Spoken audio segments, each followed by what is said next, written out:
वैकुंठ में भगवान विष्णु के वक्ष स्थल पर किया गया वो अकल्पनीय प्रहार, क्या वो परीक्षा थी या अहंकार की अंतिम सीमा? जब भृगु मुनि की परीक्षा से विष्णु की सर्वोच्चता सिद्ध हो चुकी थी, तो फिर कौन सी लीला थी जिसने स्वयं भगवान को पृथ्वी पर आने को विवश कर दिया? वैकुंठ छोड़कर जब भगवान विष्णु ने मानव रूप धारण किया, तो क्या एक ईश्वर भी भूख, प्यास और पीड़ा सहने के लिए तैयार हो सकता है? जब भगवान स्वयं मानव रूप में भूख और प्यास सह रहे थे, तब किन दो महादेवताओं ने गोपनीय रूप से उनकी सहायता करने का निर्णय लिया? पहली ही भेंट के बाद ऐसा क्या हुआ कि भगवान श्रीनिवास ने भोजन जल तक त्याग दिया?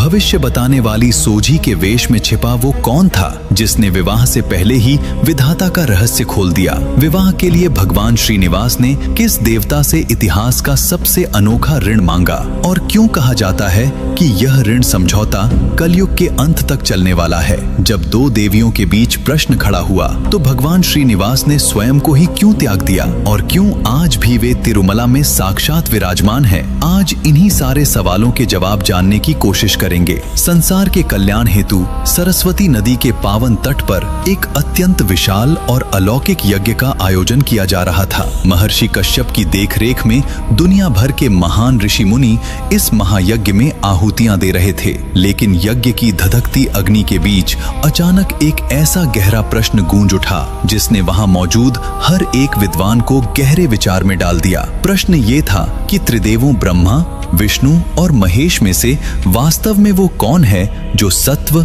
रज और तम इन तीनों गुणों के प्रभाव से पूरी तरह मुक्त है? इस महायज्ञ का अंतिम और सबसे पवित्र फल किस देवता को अर्पित किया जाना चाहिए? इस ब्रह्मांडीय गुत्थी को सुलझाने का भार महर्षि भृगु को सौंपा गया। भृगु मुनि ज्ञान के अथाह सागर थे, लेकिन उनके भीतर एक ऐसा अंधकार भी पल रहा था जिसे वे स्वयं नहीं देख पा रहे थे, अहंकार। कहा जाता है कि उनके पैर के तलवे में एक रहस्यमयी तीसरा नेत्र था जो उनके इसी असीमित घमंड का प्रतीक था। अपने इसी अहंकार के मद में चूर भृगु मुनि त्रिदेवों की परीक्षा लेने निकल पड़े। सबसे पहले उनके कदम सत्यलोक की ओर बढ़े। वहां सृष्टि के रचयिता भगवान ब्रह्मा वेदों के गहन अध्ययन में इतने डूबे थे कि उन्होंने भृगु मुनि के आने पर ध्यान ही नहीं दिया। ना कोई सत्कार, ना कोई प्रणाम। भृगु मुनि का चेहरा क्रोध से तमतमा उठा। वे बिना कुछ कहे वहां से पलट गए, ये मानकर कि ब्रह्मा जी में अभी भी रजोगुण का वास है।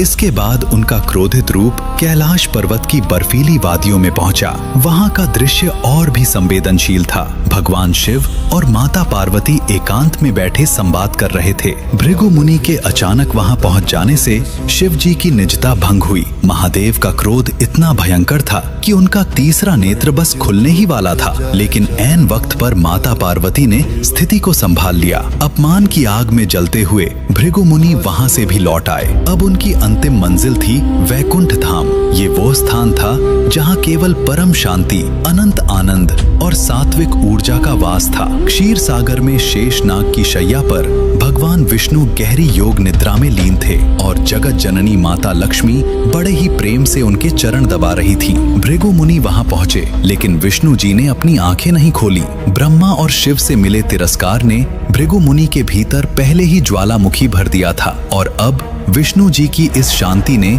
उनके क्रोध की सारी सीमाएं तोड़ दी। अपना आपा खोते हुए भृगु मुनि ने आगे बढ़कर भगवान विष्णु के वक्षस्थल पर पूरी ताकत से एक जोरदार लात मार दी। ये कोई साधारण प्रहार नहीं था, ये उस सीने पर प्रहार था जो स्वयं सौभाग्य और धन की देवी माता लक्ष्मी का निवास स्थान है। पूरे ब्रह्मांड का पालन करने वाले परमेश्वर का ऐसा भयानक अपमान, इस एक लात ने पूरे वैकुंठ में सन्नाटा खींच दिया। लेकिन चमत्कार तो इसके बाद हुआ। भगवान विष्णु तिल मात्र भी क्रोधित नहीं हुए। वे तुरंत अपनी शैया से उठे, भृगु मुनि के चरणों में गिर पड़े और अत्यंत कोमलता से बोले, हे महर्षि, मेरा वक्षस्थल तो वज्र के समान कठोर है, किंतु आपके चरण अत्यंत कोमल हैं। कहीं मेरे कठोर सीने से टकराकर आपके चरणों को चोट तो नहीं पहुंची? इतना कहते हुए भगवान ने भृगु मुनि के पैर अपने हाथों में ले लिए और उन्हें सहलाते हुए चुपके से उनके तलवे में मौजूद उस अहंकार रूपी नेत्र को कुचल दिया। जैसे ही वह नेत्र नष्ट हुआ, भृगु मुनि का सारा घमंड आंसुओं में बह निकला। वे भगवान के चरणों में गिरकर रोने लगे और यह घोषणा कर दी, त्रिदेवों में केवल नारायण ही सर्वश्रेष्ठ हैं। और वे तीनों गुणों से पूर्णतः परे हैं।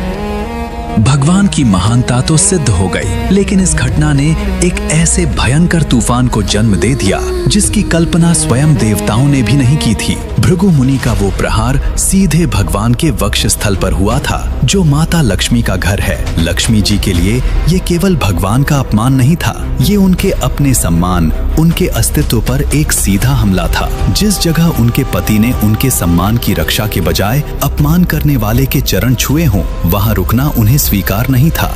दुख, क्षोभ और भयंकर क्रोध में जलती हुई माता लक्ष्मी ने उसी क्षण वैकुंठ को हमेशा के लिए त्याग दिया और धरती पर आकर कठोर तपस्या में लीन हो गईं। लक्ष्मी के जाते ही वैकुंठ की सारी चमक, सारा वैभव समाप्त हो गया। अपनी प्राण प्रिय पत्नी के बिना भगवान विष्णु तड़प उठे। विरह की उस असहनीय पीड़ा ने अंततः ब्रह्मांड के स्वामी को भी अपना दिव्य धाम छोड़ने पर मजबूर कर दिया। अपनी लक्ष्मी को ढूंढने के लिए भगवान विष्णु ने एक साधारण मानव का रूप लिया और पृथ्वी के बीहड़ जंगलों में उतर आए। भटकते भटकते वे शेषाचलम की रहस्यमयी पहाड़ियों पर पहुंचे। चूंकि अब वे एक मानव शरीर में थे, इसलिए भूख, प्यास, थकान और दर्द ने उन्हें जकड़ लिया। वे एक चींटी की बांबी के भीतर छुपकर बिना कुछ खाए पिए कठोर तपस्या में बैठ गए। सृष्टि का पालनहार स्वयं भूख से तड़प रहा था। ये दृश्य देखकर स्वर्ग में देवताओं की आंखें नम हो गईं। तब भगवान शिव और ब्रह्मा ने एक गुप्त और अद्भुत योजना बनाई।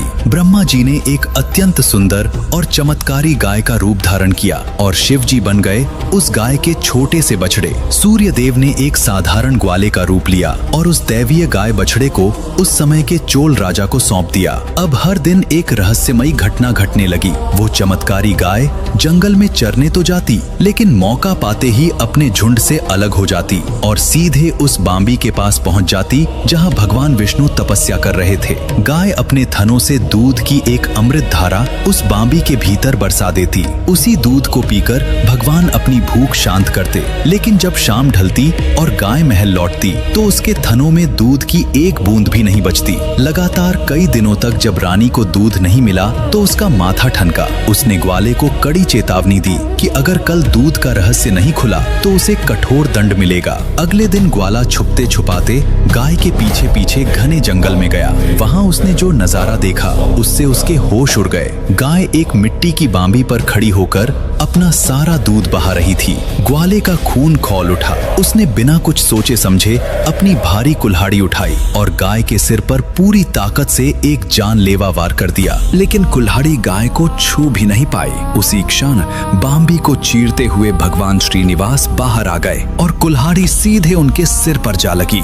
रक्त की एक गर्म धार भगवान के माथे से बह निकली। ब्रह्मांड के स्वामी को लहूलुहान देखकर ग्वाले का हृदय कांप उठा और भय के मारे वहीं उसके प्राण पखेरु उड़ गए। जब चोल राजा वहां पहुंचा तो उसने भगवान को घायल अवस्था में पाया। भगवान श्रीनिवास ने राजा की ओर देखते हुए कहा, राजन, तुम्हारे सेवक का ये गंभीर अपराध अंततः तुम्हारे ही कर्मों का परिणाम माना जाएगा। मैं तुम्हें श्राप देता हूँ कि तुम अपने इस कर्म का परिणाम तुरंत अनुभव करोगे। राजा रोने लगा, क्षमा मांगने लगा। तब भगवान का हृदय पसीजा और उन्होंने श्राप से मुक्ति का एक रास्ता बताया।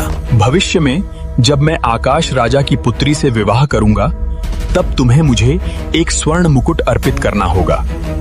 और जब वह मुकुट मेरे शीश पर सजेगा तब तुम्हें इस कष्ट से मुक्ति मिल जाएगी। घायल और लहूलुहान श्रीनिवास अब जंगलों में भटकने लगे। तभी उनका सामना भगवान वराह से हुआ, जो विष्णु के ही अवतार थे और वहां निवास करते थे। श्रीनिवास ने उनसे रहने के लिए थोड़ी सी भूमि मांगी। वराह स्वामी ने एक दिलचस्प शर्त रखी, भूमि तो मिलेगी, लेकिन मेरे इस क्षेत्र में जो भी भक्त दर्शन के लिए आएगा वो सबसे पहले मेरे दर्शन करेगा, उसके बाद ही तुम्हारे पास आएगा। श्रीनिवास ने यह शर्त सहर्ष स्वीकार कर ली। यही कारण है कि आज भी तिरुपति में पहले वराह स्वामी के दर्शन करने की अटूट परंपरा है। वराह स्वामी ने श्रीनिवास को पास ही रहने वाली एक वृद्ध तपस्विनी वकुला देवी के आश्रम में भेज दिया। वकुला देवी और कोई नहीं बल्कि द्वापर युग की यशोदा मैया थीं। भगवान कृष्ण ने उन्हें वचन दिया था कि कलयुग में वे उनके हाथों से अपना विवाह संपन्न करवाएंगे। वकुला देवी ने घायल श्रीनिवास को देखा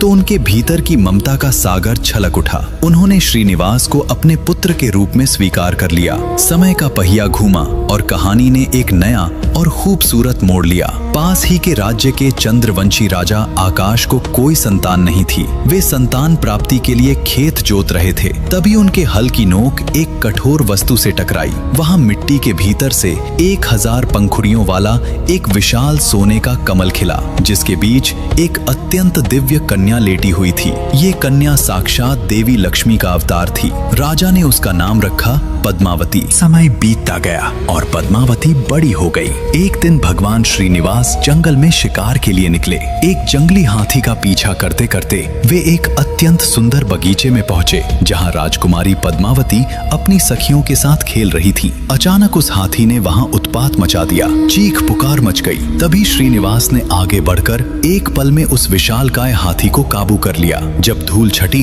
तो श्रीनिवास ने मुड़कर देखा। सामने पद्मावती खड़ी थी। दोनों की नजरें मिली। ये कोई साधारण मुलाकात नहीं थी। ये युगों युगों के बाद भगवान विष्णु और माता लक्ष्मी का पुनर्मिलन था। लेकिन सामाजिक मर्यादाओं की जंजीरों के कारण दोनों को बिना कुछ कहे अलग होना पड़ा। आश्रम लौटकर श्रीनिवास पद्मावती के प्रेम में इतने व्याकुल हो गए कि उन्होंने अन्न जल सब त्याग दिया। उनकी यह दशा देखकर माता वकुला देवी विवाह का प्रस्ताव लेकर राजा के पास जाने को विवश हुईं। उधर राजा विवाह के लिए मना न कर दें, इसलिए श्रीनिवास ने स्वयं एक भविष्य बताने वाली सोजी का भेष धरा और रानी को इस दैवीय विवाह के लिए पहले ही मना लिया। अगले दिन वकुला देवी के पहुंचते ही विवाह तुरंत तय हो गया। लेकिन अब सबसे बड़ा संकट धन का था। भगवान श्रीनिवास अपना सारा वैभव वैकुंठ में ही छोड़ आए थे। विवाह के भव्य आयोजन के लिए उन्होंने कुबेर देवता का स्मरण किया। कुबेर ने उन्हें 1,14,00,000 स्वर्ण मुद्राओं का भारी कर्ज एक लिखित वचन पत्र पर दिया। भगवान ने वचन दिया